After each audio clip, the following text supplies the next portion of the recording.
Mes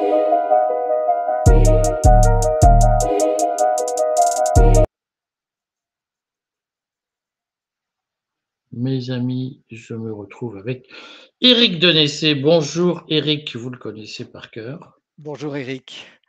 et nous allons aujourd'hui exceptionnellement ne pas parler d'actualité, mais d'histoire puisque, le CF2R que Éric Denessé a fondé et dirige, est l'auteur d'un dossier très important dans cette revue Histoire Magazine que nous vous recommandons, que je vous recommande, avec un dossier spécial sur l'histoire du renseignement et de l'espionnage qui va être divisé en 2 épisodes.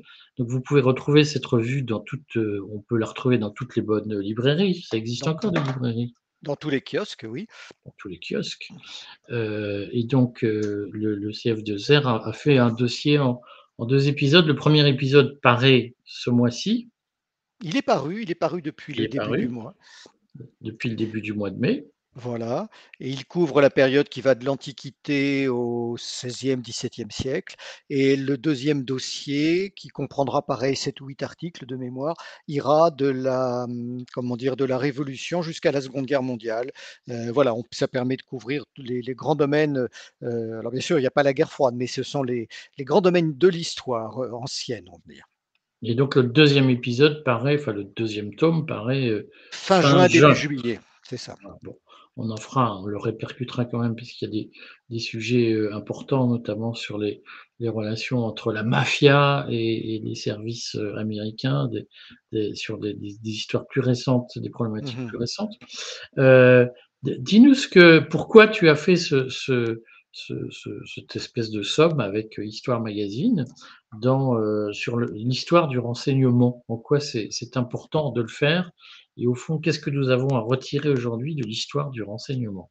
Alors, il y a plusieurs choses. D'abord, le 1er objectif, c'était, de faire un dossier qui permette aux historiens eux-mêmes et à ceux qui sont passionnés d'histoire de comprendre que le renseignement était un sujet, d'étude historique aussi, qu'il existait. Parce que trop souvent, jusqu'à ces dernières années, lorsqu'on échangeait avec le monde académique, les gens nous disaient soit sur la période contemporaine, on ne peut pas ouvrir les archives, donc on n'a pas accès à l'histoire du renseignement, soit pour les périodes anciennes, il n'y a aucune trace. Et alors, c'est pas totalement faux. Seulement, quand on est un ancien du renseignement comme moi, on sait reconnaître les traces, du renseignement dans l'histoire, c'est-à-dire qu'il faut savoir lire entre les lignes. Donc c'est aussi ce qu'ont fait, l'ensemble des auteurs de ce numéro spécial, c'est qu'ils ont, à travers leur parcours et dont ce dont les articles rendent compte, ils ont, sur leur période de spécialité, exhumé finalement des opérations de renseignement, des histoires de renseignement. Le deuxième objectif, c'est qu'aussi, il est important d'expliquer qu'il y a des histoires cachées dans l'histoire. Et c'est un petit peu le but, c'est de montrer que finalement, à toutes les époques, depuis l'Antiquité, le renseignement a joué un rôle, qu'il a parfois modeste, parfois plus important, qu'il a influé sur l'histoire elle-même et sur les événements.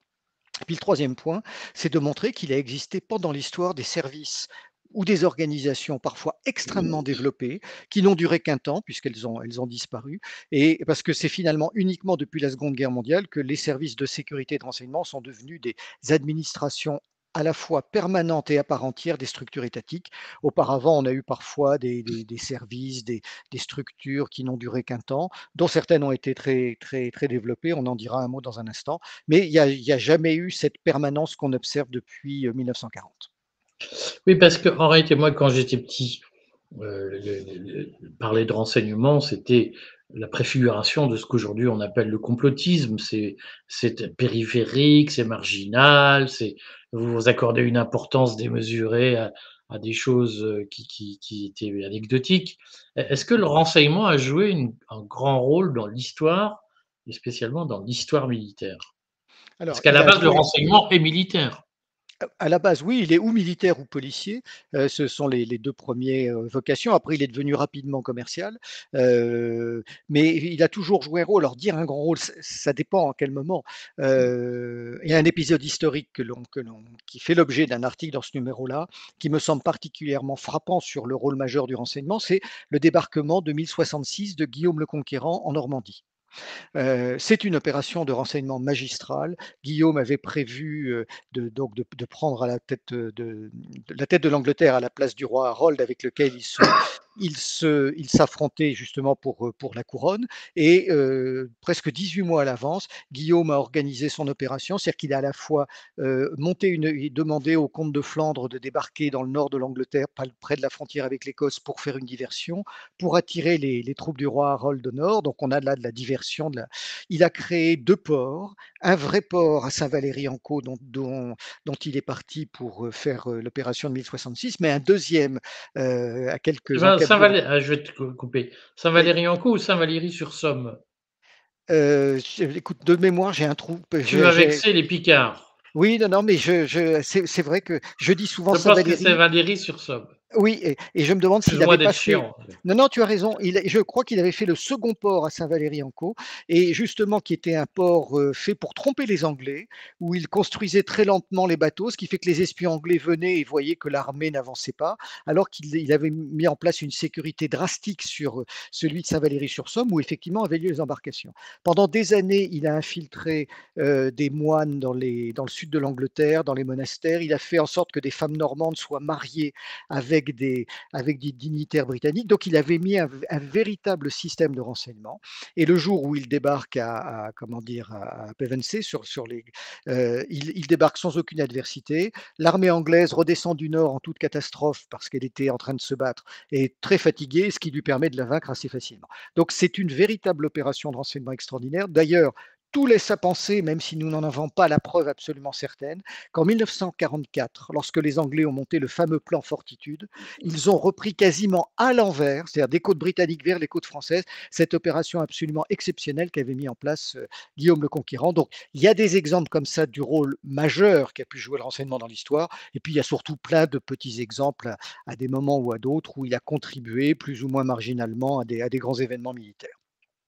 Est-ce qu'on peut parler d'une industrialisation du renseignement à partir du XXe siècle avec la création du KGB, la création de la CIA? Est-ce que, au fond, la mondialisation et l'émergence de grandes puissances n'a pas changé la donne? Si, heu mais et elle l'a changé de manière définitive, mais on a connu des périodes où le renseignement était extrêmement développé, quasiment industrialisé. Ça a été le cas sous l'Empire byzantin. L'Empire byzantin avait mis en place des structures de renseignement diplomatique, de renseignement militaire, de corruption, de contre-espionnage, de surveillance des diplomates, de censure du courrier absolument extraordinaires, parce que c'était aussi un empire mondialisé d'une certaine manière, puisqu'il couvrait toute la Méditerranée. Il était aussi bien confronté aux Petchénègues, aux Perses, aux Égyptiens, enfin toutes sortes et évidemment aux musulmans, mais aussi aux croisés. Et donc il avait des réseaux extrêmement étendus, des structures administratives très, très développées. Bien sûr, tout ça s'est écroulé au XVe siècle lors de la conquête de Byzance. Par contre, comme tu le dis, la véritable industrialisation, elle commence en 1914, pendant la Première Guerre mondiale, puisque les effectifs engagés des armées des belligérants sont déjà considérables. Et en plus, pour la première fois, on commence les lignes téléphoniques, et on commence le renseignement technique. Il y a les ballons, il y a les avions, puis il y a surtout les lignes de tranchées. Donc je crois qu'on en est à près de 15 000 hommes dans le renseignement technique en France à la fin du premier conflit mondial. Alors tout ça va retomber, il faut le reconnaître, mais ça ne retombe pas totalement et ça redémarre en 1940. Et là, depuis 1940, c'est une véritable industrialisation parce que on voit dans tous les pays à la fois les différents segments du renseignement se mettre en place, le renseignement militaire, le renseignement économique, le renseignement politique, le contre-espionnage, la surveillance de l'opposition interne, le renseignement technique et voilà et tout ça non seulement va s'organiser, va exister durablement, mais va surtout se développer et il y a une deuxième explosion à la fin de la guerre froide avec la révolution des technologies de l'information et le terrorisme qui donne encore un élan plus important au renseignement dans nos sociétés. Dans la pratique, on trouve quoi comme article, dans ce premier numéro? Puisqu'en fait, vous avez fait 2 numéros chronologiques, donc le 1er numéro qui est disponible en librairie. Mmh. Je le remontre pour tous ceux qui vont vouloir l'acheter, donc c'est Histoire Magazine, qui est une très bonne revue, historique. On trouve quoi dans ce premier numéro? Quelle période chronologique est couverte? Alors, on a fait, une série d'articles. Le premier concerne, les chiffres et les codes secrets sous l'Empire romain. C'est Michel de Bidour qui est un brillant professeur, brillant universitaire, professeur émérite, qui est un des rares universitaires, et historiens de carrière à avoir étudier le renseignement. Je le disais tout à l'heure, beaucoup considèrent qu'ils n'ont pas les moyens de le faire, mais lui, il l'a montré. Donc, c'est le code de César et comment, dès les temps les plus anciens, la transmission des messages secrets existait. Ensuite, nous avons un autre article de François-Yves Damon, qui lui aussi a été universitaire, mais membre du renseignement, sur le renseignement dans la Chine antique. Bien sûr, tout le monde connaît Sun Tzu, mais le renseignement a joué un rôle aussi très important. Il y a eu des structures très performantes en Chine, qui à certaines époques ont marché, d'autres ont disparu, puis sont revenus. On a ensuite un article sur justement 1066 et l'opération de Guillaume le Conquérant, alors qui est un article d'un homme qui a été numéro 2 du SDEC des services français, qui est malheureusement aujourd'hui décédé. Il y a un article sur le Moyen Âge, sur le renseignement au Moyen Âge au sens large, voilà, dont je suis l'auteur, et j'aime à ce titre dire que j'accorde une grande place à Louis XI, qui est un roi qui a beaucoup souffert dans l'historiographie nationale à cause de l'histoire des cages, d'ailleurs, dont historiquement il n'est pas prouvé véritablement qu'elles aient existé, mais qui, en dehors de cette mauvaise image, a été un souverain stratège accordant une grande place au renseignement, qui a vraiment permis de consolider la France, bien plus que François Ier, qui lui bénéficie d'une histoire, enfin d'une image bien meilleure. Après, on a un long article sur les services de renseignement de Venise. J'aime bien, moi, Louis XI. Non, mais c'est pour ça que nous sommes amis. Il a été victime, exactement, il a été Exactement. victime de l'horrible Charles le Téméraire, C'est quoi. ça, voilà. Non, non, mais ça a été un grand roi. Donc après, les services de renseignement de Venise, là aussi quelque chose qui commence à la fin du Moyen Âge et qui va exister jusqu'à ce que Napoléon et la France s'emparent de la Sérénissime. Très très bon service qui couvrait toute la Méditerranée, avec à la fois là aussi du renseignement, du contre-espionnage, de la torture, des organisations assez élaborées, avec en érigeant la délation aussi comme principe à la fois de gouvernement et de renseignement.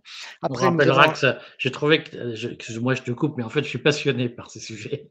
euh, Et on rappellera qu'à Venise, les espions intérieurs, les équivalents des RG vénitiens, s'appelaient les seigneurs de la nuit. Je trouve ça extraordinaire. et puis il y a la fameuse la bouche de la vérité, la Bocca della Verità, que l'on retrouve sur le. Non, non, et puis les Vénitiens avaient été les premiers à organiser, enfin à cette époque-là, elle était plus avancée pour organiser les assassinats ciblés par le poison, par la dague. Donc il y a pas que les Florentins, les Vénitiens étaient encore plus performants. Ensuite, on a un article concernant l'Espagne, sur les espions de Philippe II. Là aussi, parce qu'à cette époque-là, Philippe II menait une guerre un peu partout en Europe, et notamment contre l'Empire ottoman et la Sublime Porte. Donc il y a eu une véritable guerre secrète en Méditerranée, entre bien sûr l'Espagne, ses possessions italiennes, et puis l'affrontement avec les Ottomans. Et puis, je crois de mémoire, nous terminons sur un autre article tout à fait passionnant de Pascal Drouet, qui est une professeure de civilisation britannique à l'Université de Poitiers, qui, elle, travaille sur Walsingham, le maître espion britannique, et également un peu sur Francis Bacon, pour voir le rôle qu'il a pu jouer dans certains domaines comme les encres secrètes. Donc, bien, voilà, je crois que c'est les 7 ou 8 articles que nous avons là. Il y aurait bien sûr beaucoup d'autres sujets à évoquer. Nous avons été obligés de faire une sélection, mais je pense que nous avons pris vraiment 7 beaux exemples qui permettent de mettre en lumière que le renseignement a joué un rôle à toutes les périodes. Et nous continuerons donc dans la même dynamique sur le second dossier qui paraîtra à la fin du mois de juin. Bon, donc on en reparlera et on le développera. J'aimerais, on fera quelques interviews quand même sur le sujet. Donc je représente cette revue. Allez tout de suite trouver votre kiosquier, votre libraire, votre qui vous voulez, pour lui demander Histoire Magazine. C'est une revue historique assez mal connue au fond, et injustement méconnue, puisqu'elle est de très grande qualité et elle échappe au mainstream idéologique qu'on connaît par ailleurs. Et il y a de très belles J'aimerais, signatures, oui.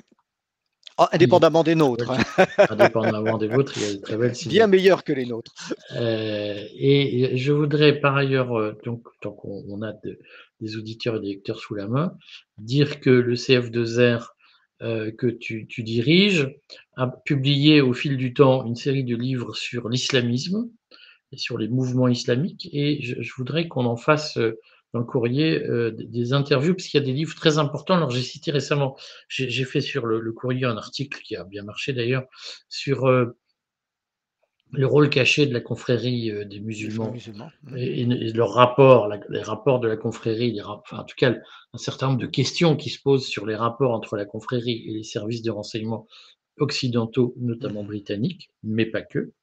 Et ça s'appuie, je me suis notamment appuyé sur un livre qui a été publié par le CF2R, mais en fait, vous avez fait plusieurs livres sur l'islamisme. Oui, alors on en a sorti, je crois, alors c'est sans parler du terrorisme lui-même, nous avons moins donc 6 ouvrages entre 2015 et 2022 sur les frères musulmans, mais pas seulement sur les frères musulmans, sur les révolutions arabes qui ont été une stratégie, d'alliance entre les Américains et les frères musulmans pour renverser un certain nombre de régimes, arabes, sur, l'islam wahhabite parce qu'aujourd'hui on met l'accent sur les frères musulmans et c'est une bonne chose, mais l'Arabie saoudite de son côté a pendant très longtemps soutenu toutes les formes d'islam radical, qui allaient dans son sens et ça montre bien que finalement, c'est cette compétition entre ces 2 pôles de l'islam radical sunnite, les wahhabites et les frères musulmans, qui a accéléré les phénomènes d'islamisation un peu partout dans le monde.